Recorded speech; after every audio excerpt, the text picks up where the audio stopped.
who were opposed to apartheid in South Africa. Breytenbach's literary work spanned some 6 decades and had a lasting impact on the Afrikaans written word. His art and writing also had an influence in the international arena. Breyten was a thorn in the flesh of the local political and art establishments, a Stoitsian, naughty boy, who used profane words in his mold-shattering poems and prose, and who refused to be fenced in. A Zen Buddhist who strung strands of word psalms. A terrorist, freedom fighter. A literary innovator and influential Afrikaans poet. A surrealist painter and a political figure. He was also an explorer of concepts such as identity, diversity, memory, model imagination. Breytenbach has been described as one of the most important Afrikaans poets, winning numerous awards and accolades throughout his lifetime. His daughter says the stories he told her are what she misses most since his passing.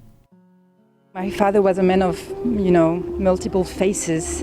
As you said, he was a poet, he was a painter, he was an activist, but he also was a father, husband, a friend, brother, a son.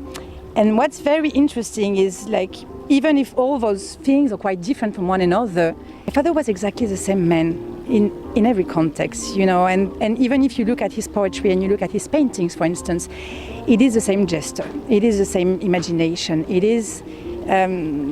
he was truly himself. So I think, to me, it was not that difficult, to put the boxes together.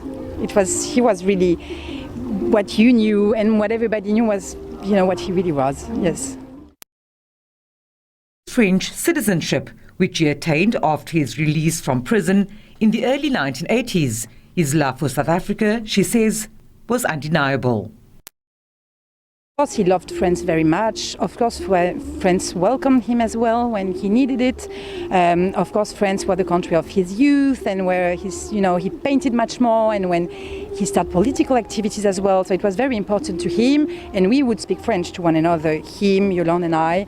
French was the common languages, though my father was, and to me my father is in a way South Africa. I mean, that was in his soul, that was in his brain, that was in his blood, definitely. And yes, I think it's possible to say he was a patriot because he would care every day about his country. And I remember every time he would come and he was coming every year to spend 3 months here in South Africa. An exhibition called #Altyd Breyten at the Breytenbach Centre forms part of the tribute to him. The publishers, they were so kind enough to give us permission to use his work as inspiration. So all these artists looked at his written work, his artwork, everything, all the wonderful things that he produced during his life, and chose things that inspired them. So this is what you see on the walls. I mean, behind me, it's quite interesting. It's Christian Diedrich's work. We got permission to use the Breyten's little Buddhas at the top. It's on the cover of Op Weg na Koel. So, there's the communication between Christian Sadhu at the bottom and the 2 little Buddhas. The celebrated wordsmith has been described as a humble, true gentleman with a great sense of humour and a great love for music. Vanessa Puna, SABC News, Cape Town.